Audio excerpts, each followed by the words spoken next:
Hey guys, guess what? What? Have you heard about that Foot Clan giveaway? Which one? The big one. Head over to footclangiveaway.com. There's about 40 hours left to get in on some sweet autographed gear and prizes. That's footclangiveaway.com.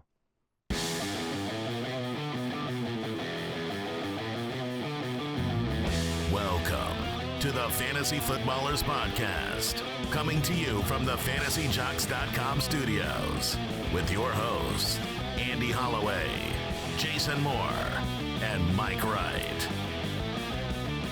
We're back! It's Monday! And the Fantasy Footballers are back at it. We are a full roster. Mike is back in the building. It's good to be back, America. It's good to be back, as always. We're talking Week 11 studs, duds, poopers, Scoopers. We've got it all here. We're talking A.J. Green catastrophes. We're talking weekly rewind, all the news, other injury news. It was a bloody Sunday indeed. Rough week for a lot of people. Rough week. We've also got our Raising Cane's Rising Stars, 3 big names. There's no better time than now to get in on these guys before the fantasy playoffs. Or so we say. So very excited about today's show. It is jam-packed. We've got a great week planned for you. We have our waiver show tomorrow on Tuesday. On Wednesday, we have the Megalodon episode.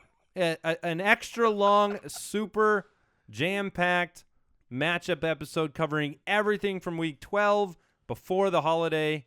And I don't know. The Megalodon sometimes, I mean, we've done it before. That 2-hour mark, it's hard to hit. Occasionally, people pass out. Usually from about 1 hour and 45 minutes to 2 hours, that's where Andy has passed out. Mike and I just lead the rest of the way in utter nonsense. We need a like a halfway through the show, a pie break where we have some like pumpkin pie. That's a great idea. Right in the middle of the show. In fact, let's not even do the second half. Let's just eat pie. Let's just eat pie. Ooh, I like where this is going. Welcome back, Mike. Hey, it's good to be back, man.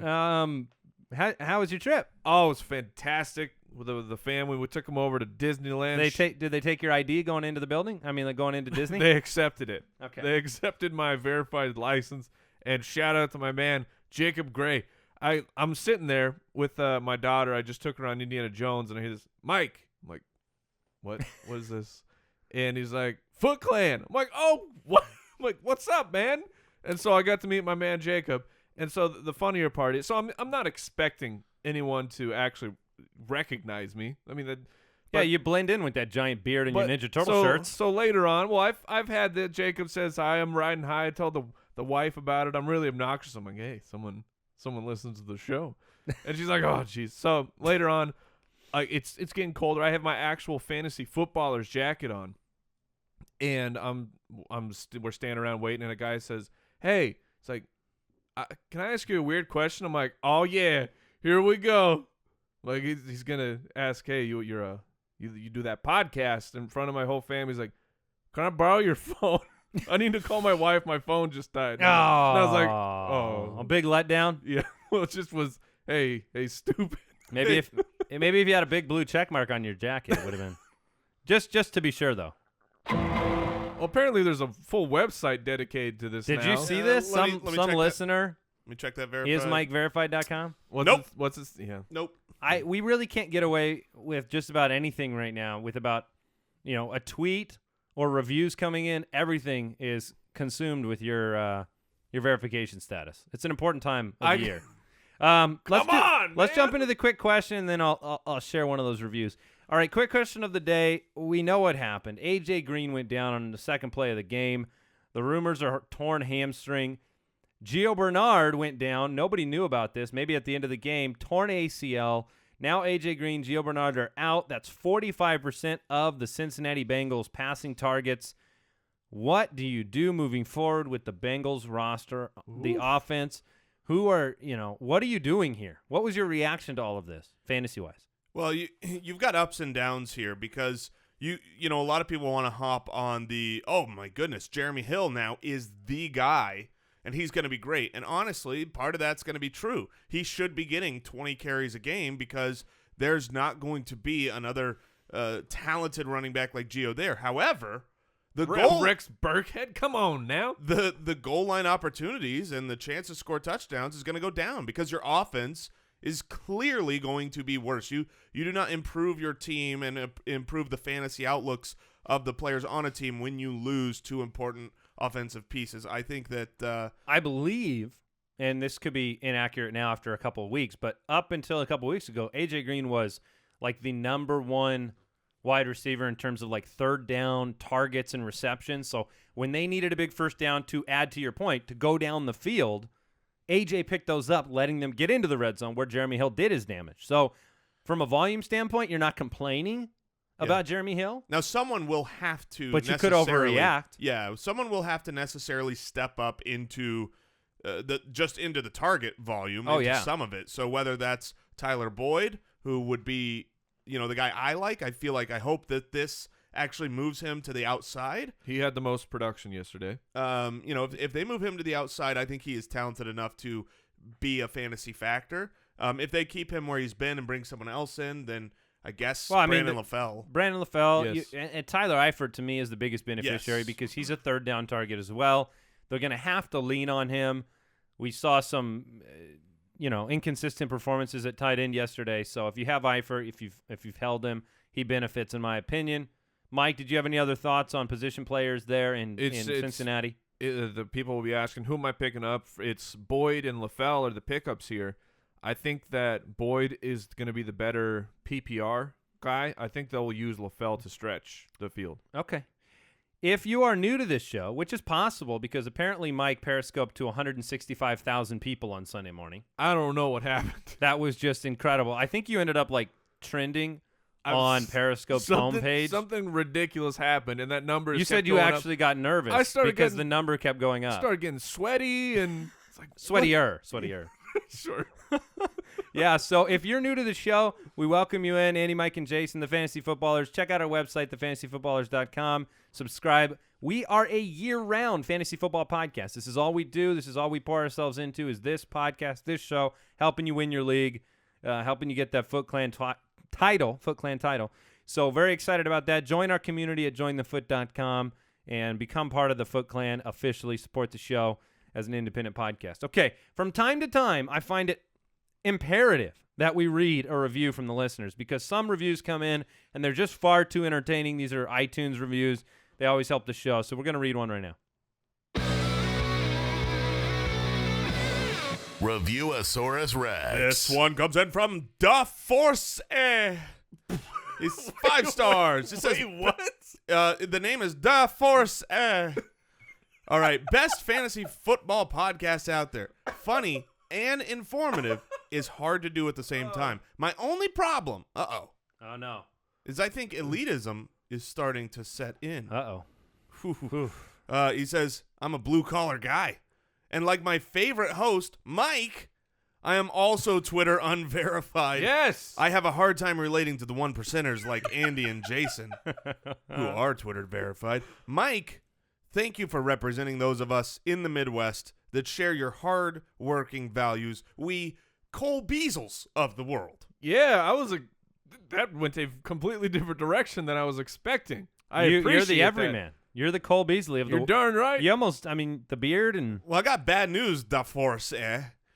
At some point, Mike will get verified here, so... We can't be sure of that. That's true. You're too ugly to get verified. Oh, wow. The pot shots... The pot shots are breaking down to a grade school level now. It was an entertaining week. I will say that. Ugh. And I think we're holding on for dear life for as long as we can. I wanted to read the review only because who knows how long it'll be that we get to hold this over you. So let's get into the rewind. Weekly Rewind. I am an A.J. Green owner, and I am weeping after yesterday's likely tear of the hamstring. MRI coming, believed to be significant injury. Probably gone for the year. Giovani Bernard, we just said it. All right, let's talk about C.J. Prosise. Oh, you burned bright. Ugh. First carry of the game, 72-yard touchdown run. Now he has a broken scapula and is supposed to be out for 8 weeks maybe. This is The same injury as Dante Moncrief. Moncrief. Yeah, so you're talking low end, 5 weeks, but it's We're at the point of the year where yeah. Oh, What are you revving up? I think you're trying to rev up the Rawls. The Well, Rolls it's been in the Royce. garage for a while. Well, that was soap poured in like the Yeah, there were bubbles. very bubbly. Yeah, engine. I used that was a mistake. All right. You could have jumped on board and helped. Oh, I love the reality is Thomas Rawls here.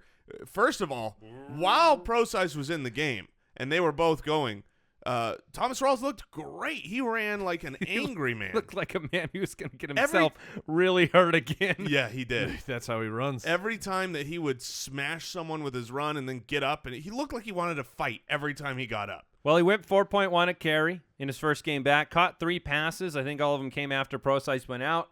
Philly's a good 14 attempts on in his first game back. He's the guy now. And so, if you have him, because I've been saying he might win you your league for 3 weeks, you might have lucked into even more workload here with CJ Prosise out because, Kristen Michael's gone. I mean, Look, do they regret that? Oh, they have to. How They do you have not to. regret that? Well, and Pope, the other guy they brought up, he got hurt too. That's right. So look, Alex Collins. Hey, Fred Jackson. I was gonna say, look, Thomas Rawls learned a couple things from Fred Jackson, the original depth chart assassin. Thomas Rawls has taken care of all competition. Yeah, with that being said, the way that he runs and the fact that he's been injured now, twice in 2 years. Who cares? From being in. I'm just saying Who cares? Alex Collins is a name that you need to pay attention to Yes. because while I don't think he's I the agree. super uber talented runner, he was very productive in Oh, yeah. college. And if he's the only guy there, Well, he's the next man up if Rawls does injure himself again. But right now, Rawls looks great going forward. Should get 20 touches next week. well, let's be honest, CJ Michael or Christy Michael be cut soon. Oh, That's what from he Green does Bay, and on he can other come teams. back. Zach Miller done for the season with a broken right foot. This is super unfortunate. He was having a great Yeah. game. He's having a great year. Yeah. LeSean McCoy to have surgery on the thumb. He missed half the game, but they say he's likely to play next week. But he needs surgery on the thumb. So Yeah, I did. The Twitter doctors, his name is escaping me right now, but he was talking about how he was pulled from the game because they couldn't get the thumb back in, and he said this is actually a good sign for you would think it'd be worse, but because it doesn't just pop right back in, that's actually it heals faster because it's not just that thing where it's gonna keep popping out, and so with the surgery to release the thumb and get it back into place, even he agreed. He said he's more than likely going to play on Sunday. So we have he is doctor approval. He's here. the best at getting kind of hurt all the time. Shady. Yeah. His touchdown run was that was so excellent. funny. Where he put both our hands up in the air. Yes. I mean, victory pose for 5 yards. Ryan Mathews, just like you would if you had like a little pick six in our flag football league. Yeah, You might do it for 10 yards. I would as soon as I intercept the ball, the hands go up. Ryan Mathews and Darren Sproles exited. Mathews with a knee injury. Sproles with a rib injury. Wendell Smallwood. Yeah, Hello. come on down. You're next in line. So and Barner needs to be under. He'll get some work, but Sure. But Smallwood would be the guy to pick up as of today. We'll find out more about those injuries. When Doug Peterson comes out this week and says that Oh, it's yeah. going to be Kenyon Barner. Yeah, you know Go get Smallwood's the Wendell guy to get. Char West is in the concussion protocol. Okay. TJ Yeldon exited with an ankle injury. I think that's somewhat significant. You know, I think 4 pass catches for Ivory. And so that changed the game a little bit with him being involved in the passing game. Ivory led the team in receiving yards. Oh, dear. What? How bad is Blake Bortles? Terrible. Terrible. Mental breakdown and physical breakdown. The mechanics are awful. The team is awful. I don't know who bought into them. I really don't. Oh, wait, that was me. go- That was me. Robert Woods spotted on crutches after the Week 11 win. Yeah. I'd rather be spotted doing anything else than being on crutches. And That's that not a was- good sign for next week. That was very unfortunate for Tyrod. I mean, Woods went down very early in that Is game. Percy Harvin a relevant flyer? I have to ask. Maybe. Cody Maybe. Kessler, once again forced to leave a game. I feel like this is 3 weeks in a row. Upper body injury now. Wait, they're calling it upper. They were saying concussion. That's now- part of the upper body. Yeah, but I mean that would be 2 for Cody this year, that's not good. I mean, Yeah. So they've pivoted. Now it's an upper body injury. I was mesmerized that I was able to pick up the Pittsburgh defense for $0 fab dollars this past week. And Got lucky I was on vacation. that was a monster performance from them in the 20s. Preston Brown, Bills linebacker, says he believes Sammy Watkins could return in week 12. That's next week. Yeah. You know, for the last I don't know, 4, 5, 6 weeks, I feel like the waiver wire has been You Sure. know, there's not really been that guy or those guys that you burn that first priority and dump your, fab into. This week, there seems to be 4 or 5 guys that could be out there due to possible injury and other reasons or coming back from an injury.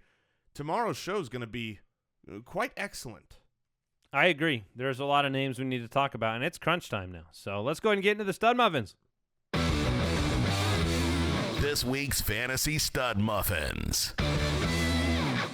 All right, let's start at the quarterback position. We had big games from Brady, 4 touchdowns, looked like a monster. I think some people probably tempered expectations with Brady this week with Gronkowski out, but you saw him just carve up the defense. Next week he has the Jets, so no questions about Tom Brady. Aaron Rodgers had another good game, 351 and 3. Has Philly next week. Aaron Rodgers and the Green Bay Packers have truly become fantasy gold the same way that the New Orleans Saints Or last year's Jacksonville Jaguars were. Yeah, what you have here is a defense that is so bad and an offense that is so good that almost every single game you're going to have a ton of fantasy production. I love the Saints comparison. Yeah, I mean, you have when you've got a great quarterback and a bad defense, you just want everyone on both sides of that ball because Aaron Rodgers is going to go down and score. The Green Bay Packers are going to go down and put 30 out there, and they might lose that game every single game. Those are the type of fantasy games you want to be a part of. So I love Aaron Rodgers going forward because his team's going to be down, and he's going to have to do it, and he can do it. Yeah, I agree. Kirk Cousins, if you streamed him yesterday, you sang songs all night long. 375 and 3. Great game for Cousins. You know, the East is tough this year. I mean, you've got the Giants at 7 and 3. I believe Washington's 6 and 3? 6-3 and 1. Yeah. 6-3 and 1. Heck of a performance by Cousins. Really impressive. Everybody involved. Dallas next week. We got another full-on Cousins meme. I don't know if you saw that Vine going around. Did he say something else? Oh, yeah. I missed it. Yeah, How You Like Me Now, but just screaming it. He did it again? Oh, he did it again. Come on. This guy gets fired up. I love it. And just a quick, David Chow at Pro Football Doc. Wanted to make sure people follow him. Kirk Cousins, so next week they play Dallas with Dak. I've been saying I'm very confident in Dak fantasy-wise. He came through again this last week. Told a lot of people to start him. 300 yards, 3 touchdowns. He was certainly a fantasy stud muffin in a difficult matchup. And with Washington next week, I'm curious what the over-under will be on that game because I actually think it'll be a high-scoring game. Yeah, I want to see what Vegas thinks because whenever there are those in-division games, that's where I really like to look to Vegas and say, are they expecting this to be one of those they know each other well and the defense is going to win, or is this a all-out shootout? All right, 2 more names for the stud muffins at the quarterback position. I'm going to throw a third in there, but Russell Wilson. Russell Wilson next week has Tampa. This week went 18 for 30. 18 for 31 on the wait, what is that? Oh, completions. 18 for 31 for 272. 1 touchdown through the air. Caught a pass from Doug Baldwin. Caught a touchdown. Yeah, caught a touchdown. Third week that he's been very productive at the quarterback position. Marcus Mariota had a good game, put it back together after a tough start. I was going to say, if you had him, you were like, oh, no, what's going on in the beginning of that game? Not looking good. But he's just been doing it every single week. And the 49ers, Colin Kaepernick had 2 touchdowns again, did enough to get you through the week. 5 weeks in a row, he's been start-worthy, so pay attention to him with these juicy end-of-season matchups. Let's go ahead. We're going to move on to running backs. Sure. Before we move on to the running backs, though, I want to thank our sponsor today, Pristine Auction. Look, everyone out there, if you've been listening to the show, you know that I love pristineauction.com. Look, guys, I might have done it. What'd you do? What'd you get? I might have completed my Cardinals collection because I finally got the unicorn.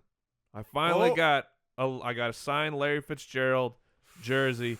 I was so unbelievably stoked that it went through. I was staring at the bid timer go down to 0, and we did it.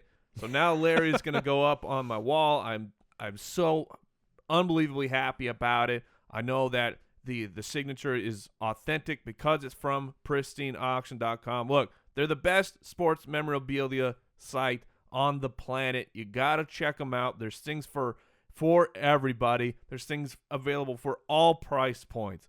You got to believe me and just go check it out. Just have a little peek-see and see what you can find on Pristine Auction. That's PRISTINE auction.com. Make a completely free account. No strings attached. Just make a free account. And when you do it, let them know the Fantasy Footballers sent you. We also want to thank longtime sponsor, friends of the show, SeatGeek. We love the SeatGeek app. My son this week, we were watching some football, and he said, Dad, I want to go to a game. We got to go to a game. His birthday's coming up, December 13th. The Cardinals play the Saints, I think, on the 18th at home. I'm thinking about picking up a couple of tickets on SeatGeek because they are the smartest, easiest way to find tickets for the games that you want to see up close and in person. I used SeatGeek this last week to buy my wife a Christmas present. Yeah. So if your wife is listening. Did you say Christmas present? To buy your wife Christmas present? I bought my wife a Christmas present. If your wife is listening, keep it under wraps. Okay. All right. So what is it? Oh, I got you can't her. Say that. Yeah, well, I'll say it because I know my wife isn't listening. Yeah. I'll tell my wife, Bree, be quiet. Don't tell her. The Faith Hill and Tim McGraw show tickets. You got it on SeatGeek? And I could not believe how fast and easy it was. Yeah, like, it's we so do it nice. all the time, but I click through and I'm like, oh, all right, I got him. Great. All right. Best of all, our listeners get $20 off their first SeatGeek purchase. To get your rebate, download the free SeatGeek app, click the settings tab, and add a promo code. Use the promo code FOOTBALLERS. SeatGeek will send you $20 after you've made your first ticket purchase. Download the free SeatGeek app and enter the promo code FOOTBALLERS today. Let's talk about some stud muffins at the running back position.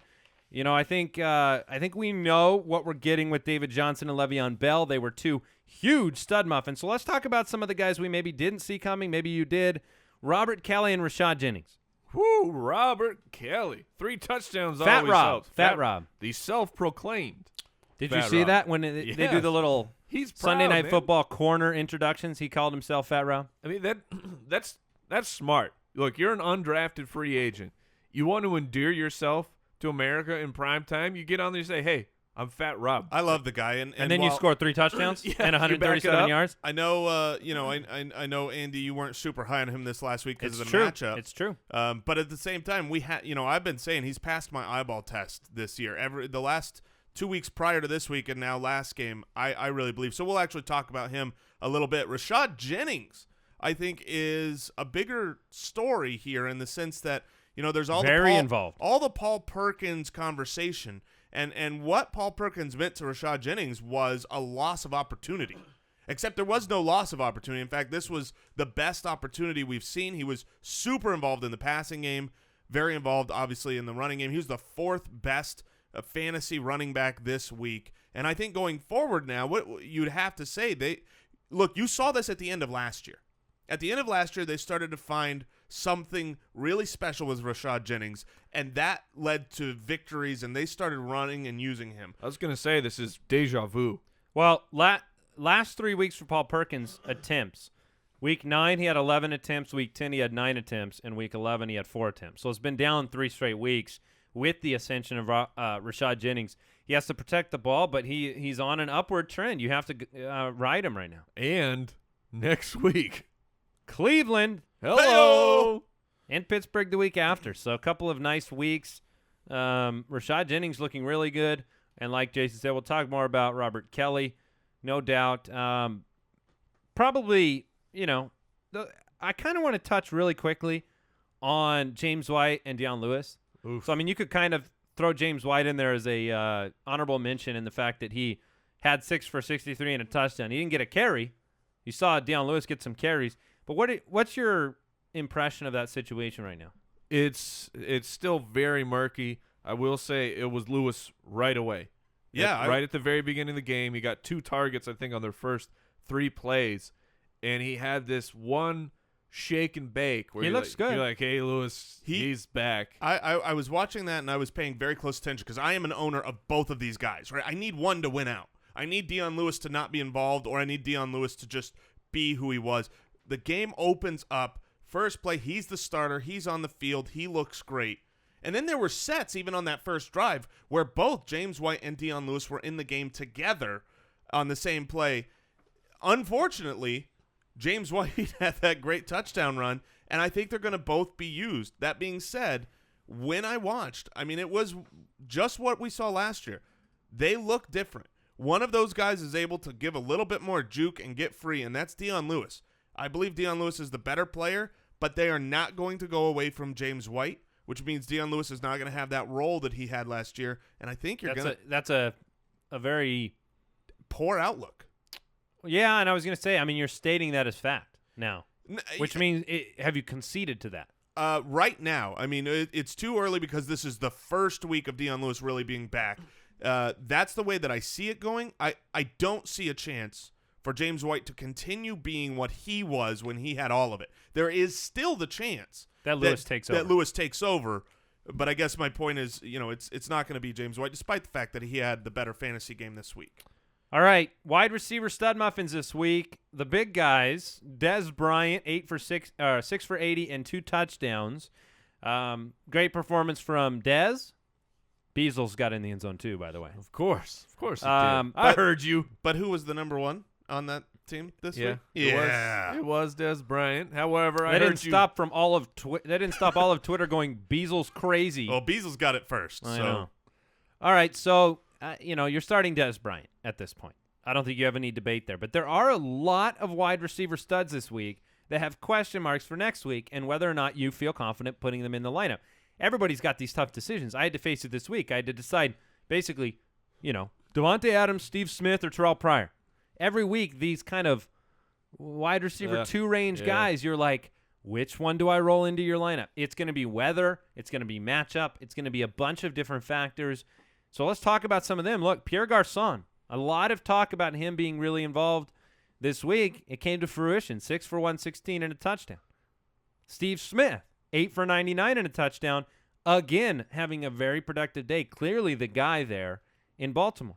Yeah, the 8 receptions is what you love to see because that's what Steve Smith has done his whole career, and he's healthy enough to do it again. And if he's getting that kind of target volume, that kind of reception totals, then he's going to be fantasy relevant and a weekly must play, I think. I agree he's a weekly must play, but I will throw out the Ravens completely abandoned the run in the second half. I mean, I'm talking they did not run at all. So that also helped with Steve Smith. But I agree, he's a weekly guy going forward. So, Mike, let me ask you about Julian Edelman because you watched this game very, very closely as a Julian Edelman owner. Yes. Was he the benefactor of Gronk not being there and playing against a poor San Francisco 49ers? Because he had a great game, 8 for 77 and a touchdown. Also had 2 carries for 12 yards. Can fantasy owners expect that going forward against the New York Jets next week? I don't think you can expect 17 targets. These guys were giving me a hard time here because I'm appropriately. Over here. Well, yeah. Both of our fantasy teams are struggling, and you're sitting there going, another stupid target for Edelman that he doesn't catch? Yeah. I've only got 15 points. If you had Edelman, I mean, the monster game, great game, but it was frustrating seeing how many yards were left on the field here where Tom was just missing him. Moving forward, though, I think Edelman's back in that wide receiver 2 position where it's been the last couple weeks now that Tom Brady has been like, you know what, maybe my BFF Jules needs to get some targets here.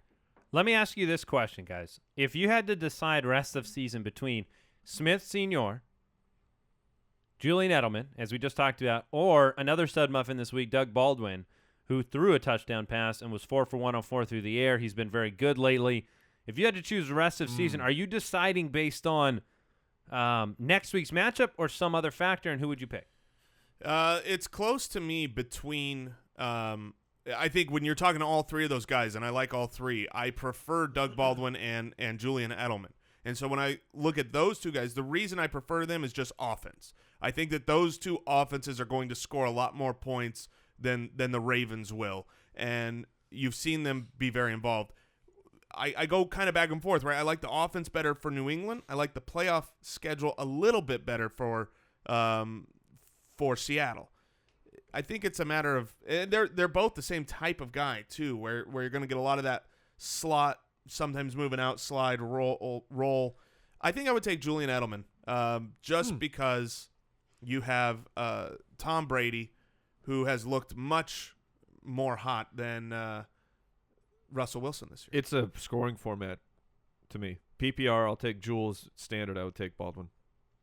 So Smith's not in the consideration there. Not over the I love Steve Smith, but not over those two guys. Talk about deja vu from Rashad Jennings. That's what the Seahawks are doing, where Russell Wilson is almost a non-factor for half the season. They finally get it going, and you can see that with the ascension of Doug Baldwin, and that team they're putting up points, and I think that's going to continue. All right, DeVante Parker, Malcolm Mitchell, Jamison Crowder, and Rishard Matthews all had big weeks. I think the headliner for me is Rishard Matthews put together a fantasy-relevant day without a touchdown, 13 targets, 9 for 122. They almost came back won that game. He's become the one. I think that's official, right? I mean, he seems to be the dominant target, at least this game, clearly, and for a passing game that has not slowed down in the slightest, I think you have to just stay in those flames and start him right now until proven otherwise. Yeah, Rishard Matthews, maybe it's a little over the line here, but Rishard Matthews reminds me a lot of Robinson from last year. The team has this stink of a reputation surrounding them of the offense is bad. That was what Allen Robinson was last year. Like, can I really keep trusting this guy with Blake Bortles throwing the ball? It's the Jaguars. They're historically bad. Their offense is always terrible. But Robinson kept getting it done. Rishard Matthews, same thing. The Titans, and you have Mariota on this unbelievable nuclear hot streak going. And like Jason said, Rishard Matthews is turning into the number one target for him. He was their big offseason free agent acquisition. I think he's a good wide receiver. Every time I watch him, he passes the eyeball test, and now he's really getting involved. So it's that it just feels gross, but when you get to the offseason and everything is done, everything's completed, all his numbers are there, you're going to look back and go, wow, Rishard Matthews was really good. Is Jamison Crowder the one? I would say no. Yes, unless it's Jordan Reed. Yeah, as far as wide receivers, as far as the number one wide receiver on that team, I think it's Jamison Crowder. We said I realize he got fewer receptions than Garcon this last week, but he has, just like Rishard Matthews, he's been so good for so long. This whole season. I mean, you've had one kind of meh game, one dud out of Crowder, and the rest have all been good fantasy productive games where you are not unhappy if you start Jamison Crowder. It's Crowder. The two players that were stud muffins at the wide receiver position this week that I think are most likely to disappoint you next week are DeVante Parker and Malcolm Mitchell. Agreed. It was a unique situation for Mitchell. Obviously, the majority of his production came on the 55-yard bomb, whatever that was, 56-yard. DeVante Parker put together a heck of a last series. I do think he's worth a flyer, right? This is production from DeVante Parker in consecutive weeks. He's had a few flashes. Always impressed. And he has San Francisco next week. So I want to keep the door. I want to keep your door open for Parker as a streamer. Let's get through these tight ends really quickly before we get into our rising stars. The tight end that everyone's going to be talking about, and there was a tweet from Jamie Eisenberg about this. It's Jared Cook. Okay, Jared Cook had 6 for 105 and a touchdown last night. Just came out of nowhere. Eisenberg said everyone will add Jared Cook this week. Everyone will be disappointed by Jared Cook next week. I agree 100%. It's what Cook does. There's too many targets in Green Bay. Obviously, he benefited from Devontae Adams having a lower target game, and he also did what with this joke of, well, he's going to make you happy this week and then he'll disappoint you next week. That was meta in that game. I mean, he was he was so important to Green Bay, and then he was the one that ruined the game at the end when he fumbled away the opportunity to come and be relevant and win the game. Just par for the Par course. for Jared Cook's course. It's just a quick aside. Was that Jordy Nelson catch, the touchdown, was that a catch? What do you think, Jay? I went back and forth, but I believe it was a catch because the end zone rules are slightly different in the sense that as soon as you have possession, like the second you've got it, you're good up unless you're going to the ground. And then in which case rules change. But the point is, he had it. The ball was across the plane, so it's a touchdown, and then it got knocked out. It's irrelevant. I thought it was a drop. Eric Ebron and Travis Kelce had big weeks at the tight end position. 2 stud muffins for you. Kelce, 7 for 108. Looked good. Eric Ebron. We're going to talk about him in a minute. Yeah. Yeah, Kelsey's got Denver next week, and sometimes you kind of need that tight end role because their corners are so good at locking down your wide receivers. So Kelce could be a very good start next week as well. Raising Cane's Rising Stars of the Week. I do want to remind you that all the studs from today's show will be in article form on the website shortly after the show is out. That is thefantasyfootballers.com if you want to review some of them. We're now talking Raising Cane's Rising Stars of the Week. We're picking out some names we think will make a big difference coming up very soon. So, Mike, I just talked about him. Let's let you kick this off.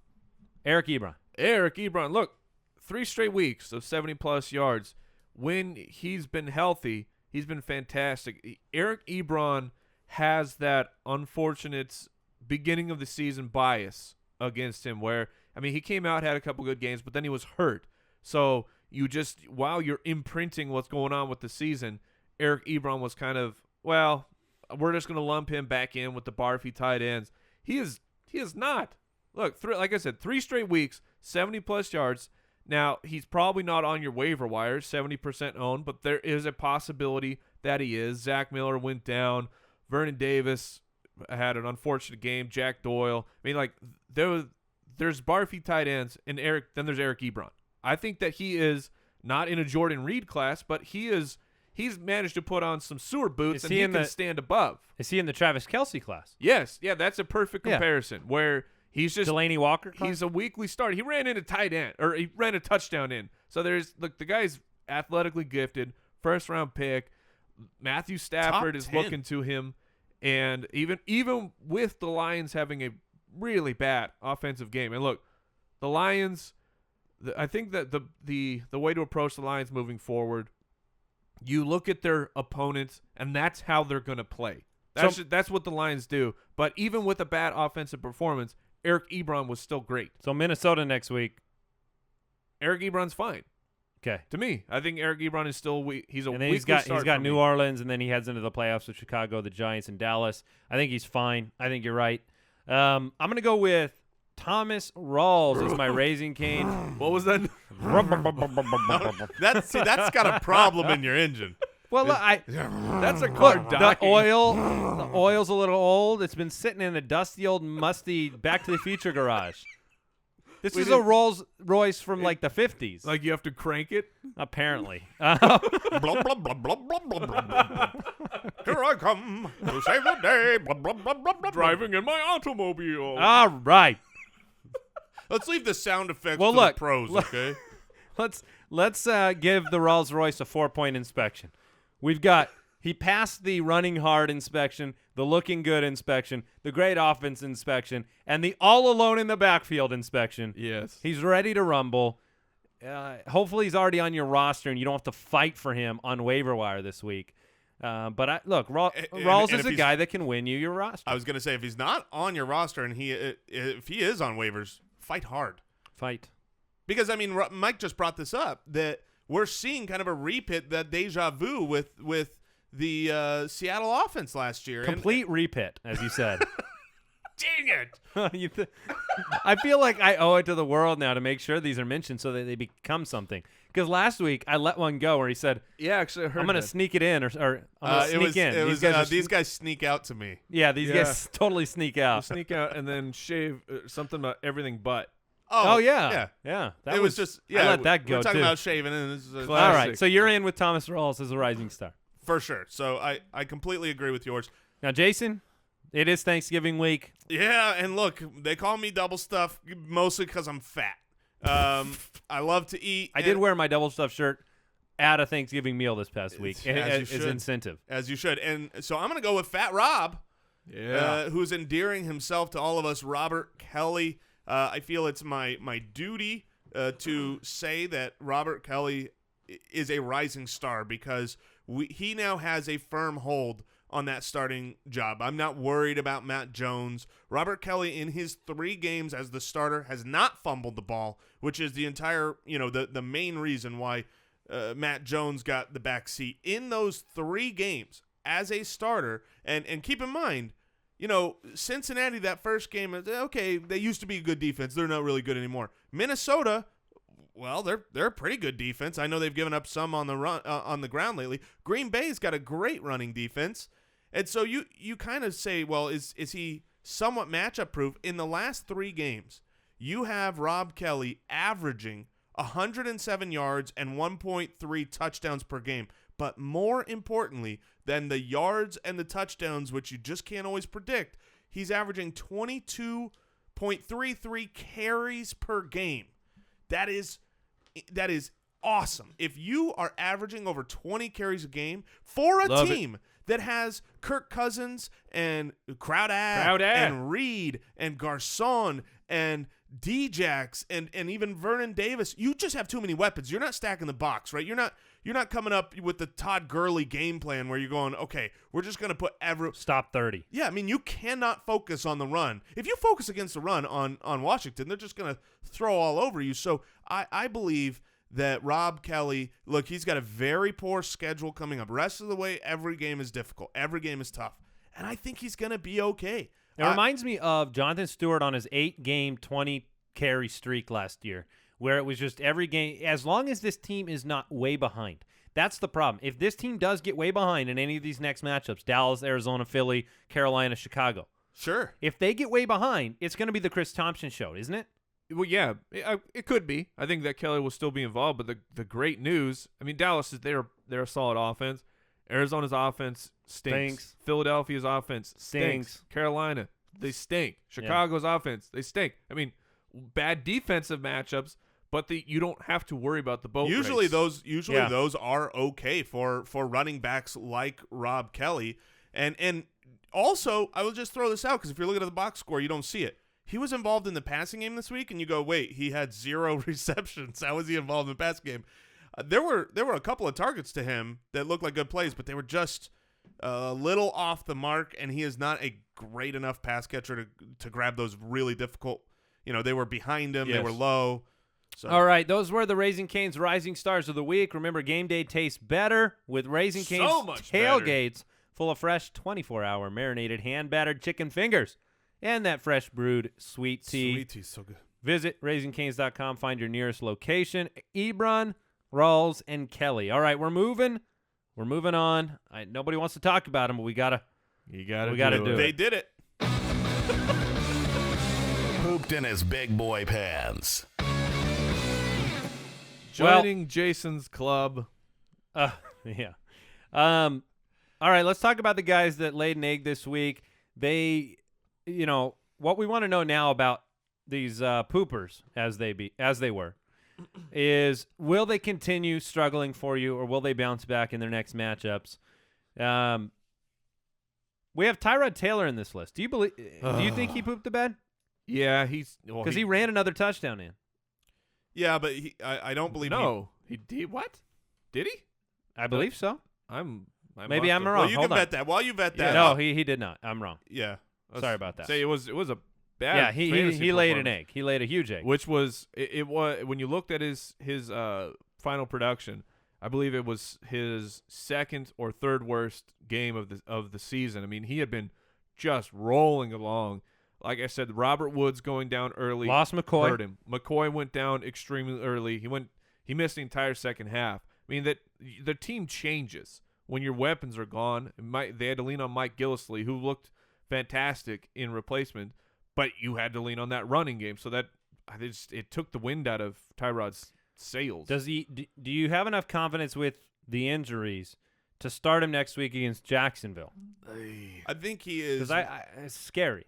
You're absolutely right. It is scary. He is a high upside streamer, which, if your waiver wire is low and you don't have a lot of good options, I would be okay to stream him against Jacksonville. My expectations are not very high for him. So he always has been to me and will continue to be a weekly matchup streaming option. I'm not going to overreact to this one. This was in Cincinnati with the weapons going down. Previous 6 weeks, 20 or more fantasy points, including multiple 30-point games. Jacksonville's at home. Then you go on the road against Oakland, very beatable defense. Pittsburgh, Cleveland, at home in the playoffs. All three of Tyrod Taylor's playoff matchups are at home. Pittsburgh, Cleveland, Miami. I think he's worth overlooking this circumstance because of how consistent he had been on the year. That's my take. That's on fair. It. Yeah, that's So, fair. But look, and then the potential of Sammy Watkins coming back into the fold. That would be humongous. McCoy's supposed to be back next week. I mean, those are big.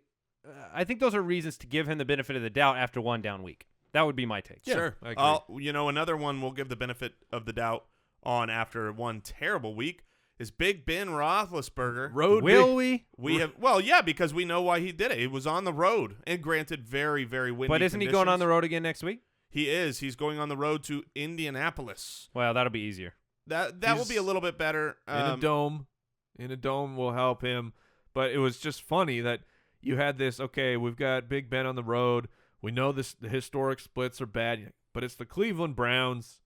Well, even road Big Ben was not impervious to that. I said this last week, and granted, we took a look and said, look, the Cleveland matchup, he should still be okay. But we brought up the fact that there's probably some better options because he was 1 on the road, 2 bad windy conditions, and weather. 3 he lost half of his wide receiving options. Sammy Coates was gone, Marcus Wheaton was gone, Darius Hayward-Bay was injured. Everybody I don't want to play him anymore on the road. Okay, but he's got his only home game in the next 4 weeks is New York, the Giants. And sure, you can play him, but he started 8 games this year. 4 of those 8 games, 0 or 1 touchdown. So that sounds like Big Ben. Yeah. I know. I'm just saying it's like, and Big Ben is somebody I don't want to start. Yeah, and you 5 go on of the those road. games, he's got more than 3 touchdowns. He I know. either is on fire or he's off, and that's. But I don't want the coin flip in the playoffs. No, I'm fine. I agree with that in the playoffs. I'm certainly going to play him Week 13 at home against the Giants. I will find a better option in my first playoff week than Big Ben at home against the Giants. You won't find a better option than Big Ben at home against the Giants. Okay, Tyrod Taylor. Oh, are we going to make a Week 13 bet already? Because I'm on board. Man, let's we have not do been it. making enough bets. Well, let's do it. Because I just found a winner. I don't know if I want to take Tyrod No, Taylor. yes, you do. Yes, you do. Because he's on the road against Oakland. I don't feel good enough about that. But I do think you will find other players. Phillip Rivers in Week 13 is a better start. Big Ben will have 6 touchdowns in Week 13. Okay, I'll take that water bet. Oh, no. All right, no, let's do this. Instead of me picking another player, because it's very arbitrary, because you said there's no other ones, but I would pick Phillip Rivers if you want that one. But let's just pick where Big Ben finishes. All right, Big Ben will be a top 6 quarterback. Oh, In Week 13? Yeah. Oh, my goodness. What are you Water doing? bet. What are you doing? I'm so thankful because I was so close to saying top 10, and I wanted him to pitch it first. I went safe. You I'm went telling you. safe. I'm telling you, I went safe with The 6. guy that just played Yep. Cleveland and scored 11 fantasy points is now safe at home against the Giants, who are 7-3. Look, he either is a top 3 quarterback or he's a bottom 10 quarterback every single week. So that's why you went safe, because he's either going to be, Yeah, if you I mean, hit, you hit. Yeah. All right, we got to fly through some of these other ones here. Matthew Stafford. let a lot of people down. All the Gosh, other than dang it. Ebron, all of the passing, the weapons there. Golden Tate stunk. Marvin Jones stunk. Can you cut Marvin Jones? Yeah, I mean, if you need to, if there's a better option out on waivers, you don't overreact and just flat cut him because you're pissed at him. But he is an option where it's like, oh, there's a guy I really need. Marvin Jones is expendable. Is he Marvin play- Jones has 1 reception the past 2 weeks. He hasn't had more than 4 since week 4. What's the Lions' upcoming schedule? Minnesota, New Orleans, Chicago, New York. Okay. So The Giants. well, he'll be good in that New Orleans game. I don't know. Yeah, that's rough. It's not a good situation. And you know what? Marvin Jones is the worst. You want to know why? because Marvin Jones flashed insane numbers to start the year and made everybody feel like they can't trade him or do anything. I saw so many people start DeAndre Hopkins this week, which, okay, you can start DeAndre Hopkins, but over lots of options, like Jamison Crowder, like a bunch of different players that the numbers would tell you, if you didn't have Hopkins' name in it, the numbers would tell you, I'm just going to start this guy. I'm going to start Steve Smith. I'm going to start Jamison Crowder. It's like I said, the imprint of the beginning of the year. It makes such a difference. And for Hopkins, it was just having an elite year last year. Yeah. Running backs that laid an egg this week, we're going to go with Isaiah Crowell. Oh, man. That, rough. Yeah, he's had some of these lately. Hopefully you don't have to lean on Crowell right now because it's Cleveland. I mean, they can't figure anything out. There's no consistency to their offense. Well, and the reality to me with Crowell is you have 3 weeks in a row now where he does not have 10 carries. He has 9 or less carries in 3 games in a row. If you are playing a matchup where you're going to get down and you're the Cleveland Browns, you very well might be. I am not starting Crowell in those matchups. Pretty disappointing performance from Spencer Ware. Hugely disappointing. Because Tampa had given up 113, 114, and 115 on the ground the last 3 weeks against Oakland, Atlanta, Chicago. Now they're in Kansas City, and Rawls does nothing to help you win your team or win your matchup. Wait, what? Where? What did I say? Rawls. You said. Oh, I'm sorry. You Yeah, said where? they're in Kansas City, and it's. Oh, that was very confusing. Yeah. So I was talking about where. Yeah, where he didn't completely crap your team. No, he was okay. Just compared to expectations, was bad. Yeah, 69 yards, no touchdowns. Similar Has Denver next week. Similar, I would say this week to Jay Ajayi, right? He still had 77 yards on the ground. Caught 3 catches for 7 yards. So it was like, but he was very disappointing for what you hope. That being said, we saw what we talked about last week, where when the Dolphins' offensive line is missing important weapons, and they even in that game, despite already being down 2 starting options, they lost Laramie Tunsil. That game, we have to watch the the practice reports this week for their offensive line next week. Right? Because and Albert might be as well. If those 2 are back, then you go, okay, this is good. They've got a great matchup, right? They play San Francisco next week. What are the odds that Ajayi catches more catches next week? I think he's going to catch every reception he has. He's going to catch all the receptions. All of the receptions he will have caught. All right, Ty Montgomery officially went into retirement. He's the backup for every position. Yeah, he's everybody's back. He's everybody's backup. Wide receivers that laid an egg. We talked about Marvin Jones, who was 1 for 15. Golden Tate said, "Hey, I can do that too." 3 for 27. Odell Beckham Jr., not what you hoped for. 5 for 46, no scores, but has Cleveland next week, and there's no real question about starting Odell Beckham Jr. Kelvin Benjamin let me down. He was one of the guys. He got hurt. He was your start of the week. Yeah, Benjamin, 3 for 56.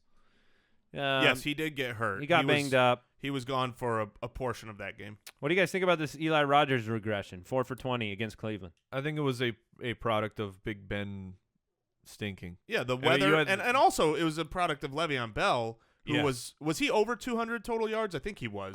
He was over 100 in the first quarter. I mean, it was outrageous. He just took over. They didn't need Big Ben. The wind was terrible. So yeah, you have Eli Rodgers with 4 for 20. Definitely let you down. I mean, we were hot on him early, but we kind of pulled back as the week went on with all the weather reports there. Going forward, Indianapolis in a dome. I still think he would be a sneaky snart. Davante Adams, 3 for 42, another disappointing game. He had a bad drop on a play and did not perform for you. Davante Adams did? Just say it's tough. Yeah. It's tough because these guys, they get you to the point where you're like, must start, which is what Adams had been. I mean, Adams had been a top 10 wide receiver for weeks and just had a down game. Has Philly next week. So I think Adams, you just have to play those matchups with the guys that are on your roster. Tight end wise, that a number of players. Everybody laid an egg. Look at these bad performances here. Greg Olsen stunk. Delaney Walker stunk. Eifert stunk. Brait stunk. Rudolph, Thomas, Vernon Davis. Vernon Davis didn't even seem to play. Between you and I, our Jack Doyle and Vernon Davis, They were bad. Thank goodness everybody was bad because you probably played somebody, and if they didn't have Eric Ebron, you both stunk at tight end, and it probably didn't kill you. Right. Martellus Bennett stunk too, by the way, and he had the biggest opportunity. Yes. And, of course, he blocked the whole game because Bill Belichick is Bill Belichick. So he thinks something's coming, There were really something else comes. no tight ends you had Zach Miller, who was he was good. probably the best, He was good. and he got injured. Zach Ertz, did you guys see that I don't know how long it was. It was very long. Like a 30, he got 40 called yard back, the touchdown because of Aguilar. because of a yard. That was just so dumb to me. It was like that did not affect the play at all. I know it's within the rule book. The guy was like 6 inches away from where he should be. It was just so dumb. Yeah, looking at the top tight ends, it's just funny the names that are in there because these are guys that most people didn't like. Jermaine Gresham. Jermaine Gresham was the number 8 tight end on the week. All right, let's talk about kickers. We already said kickers were bad this year. Now you had 12 extra points were missed this week, including Was this a strike by the kickers? Was this a movement where they're like, we They want all called each the other? extra point, move it forward. Everyone miss one. oh my goodness. Take it for the team. You know This who didn't kickers miss one? union. One of the few Your that boom didn't boom. miss one. My boom boom kicker of the week. Yeah, there were He didn't 12 do that misses. There were 12 misses, and none of them were Aguayo. I was gonna say, you know who was actually good? I know. Aguayo. Aguayo was probably super happy this week. Just to add to the pain, Adam Vinatieri missed his first field goal in 45 attempts. Oh, cut him! What a loser. Did he How old miss is he? an Like extra point? 55, 65? 75? Yeah, 70. Did you see? Sorry, the tangent. Did you see the clip of the 55-year-old guy who took a carry in college ball? No. Fantastic. 55? He set 55. He set the record for being the oldest player, and he got 3 yards. Can you do that? Yeah. Can you go, like, if I go to college right now, You have eligibility. I have eligibility. Yeah. So this guy, his dream was Something to play you could have college. told me yesterday. We're canceling the show. I'm only 32. So it was awesome. So to see this guy, and the whole team was psyched. Sorry, I sidetracked this. Did he get blown up and has a concussion now? And No, Oh. he got his 3 yards, and he rode off into the sun like Rudy. I was so pissed early in the game because I had dropped Hauschka for Gostkowski, and then Gostkowski misses the extra point right off the bat. And then like a minute later, Hauschka misses his extra point. I'm like, what is happening with kickers? Just get rid you of the gotta position. stop buying into Gostkowski. No, I don't. Yes, you I'm- do. I'm You were fine streaming kickers, and all of a sudden you saw Gostkowski on the waivers, and you remembered days gone by I when you told and you. Gostkowski sprinted through the meadows and It took me weeks. butterfly kisses. It took me weeks to finally accept that Gostkowski is not what he had Hey, you're the one who been. put him on the And I waiver said wire. that I'm sending this poison away because someone else is going to buy into it. Big time waiver show tomorrow. Definitely come check us out at jointhefoot.com. Hang out with us in our community and check out fantasyjocks.com for all your trophy needs. That Foot Clan title's coming soon. Goodbye. Thank you for listening to another episode of the Fantasy Footballers Podcast. Join our fantasy football community on jointhefoot.com and follow us on Twitter @TheFFBallers.